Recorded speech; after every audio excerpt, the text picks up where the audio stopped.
Black Friday deal में आपने जमकर ऑनलाइन शॉपिंग की होगी।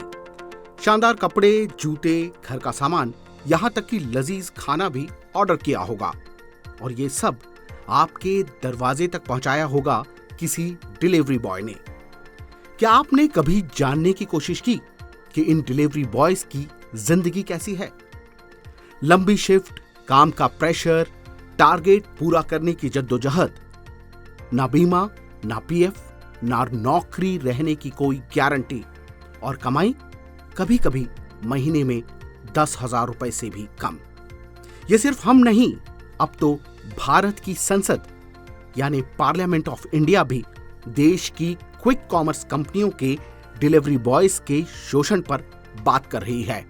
संसद के शीतकालीन सत्र के दौरान बुधवार 4 दिसंबर को Amazon, Zomato, Blinkit, Zepto, Flipkart, Myntra जैसी क्विक कॉमर्स कंपनियों के डिलीवरी बॉयज की वर्किंग कंडीशन को लेकर हंगामा हो गया।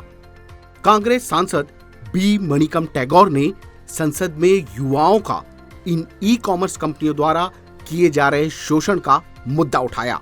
कांग्रेस सांसद ने कहा, इन कंपनियों में काम करने वाले युवाओं को लंबी शिफ्ट में काम करना पड़ता है, टारगेट पूरा करने का प्रेशर होता है, ना बीमा की सुविधा होती है, ना पीएफ की, और इतना सब झेलने के बाद ये डिलीवरी बॉय कभी कभी तो 10,000 रुपए महीना भी नहीं कमा पाते। ये कंपनियां अपने डिलीवरी बॉयज को बेहतर वर्किंग कंडीशन देने का दावा तो करती हैं, लेकिन जमीनी स्तर पर ऐसा कुछ नहीं होता। हाल ही में ब्लैक फ्राइडे डील के दौरान इन कंपनियों के डिलीवरी बॉयज गोदाम में काम करने वाले युवाओं का विरोध प्रदर्शन इन नौकरियों की सच्चाई बता रहा है। सांसद बी मणिकम टैगोर ने भरी संसद में कहा कि ये हम सभी सांसदों का, इस संसद का कर्तव्य है कि हम सब अपने इन युवाओं के साथ खड़े हों।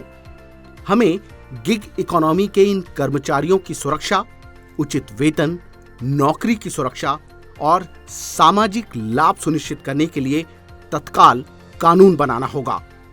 कांग्रेस सांसद शशि थरूर भी इस मुद्दे पर खड़े हो गए। थरूर ने कहा कि केंद्रीय श्रम एवं रोजगार मंत्रालय को ये सुनिश्चित करना होगा कि काम के घंटे, वर्क प्लेस पर बुनियादी सुविधाओं को लेकर बने नियमों का सख्ती से पालन हो। थरूर ने हाल ही में एक मल्टीनेशनल फर्म में काम करने वाली चार्टेड अकाउंटेंट एना सेबेस्टियन की मौत का हवाला देते हुए कहा कि हमें कॉर्पोरेट वर्ल्ड में वर्क लाइफ बैलेंस को लेकर विशेष ध्यान देना होगा। ये हमारी विफलता होगी यदि देश के युवा इसी तरह कंपनियों के द्वारा शोषण के शिकार होते रहें। बिजनेस स्टैंडर्ड से निमिष कुमार की रिपोर्ट।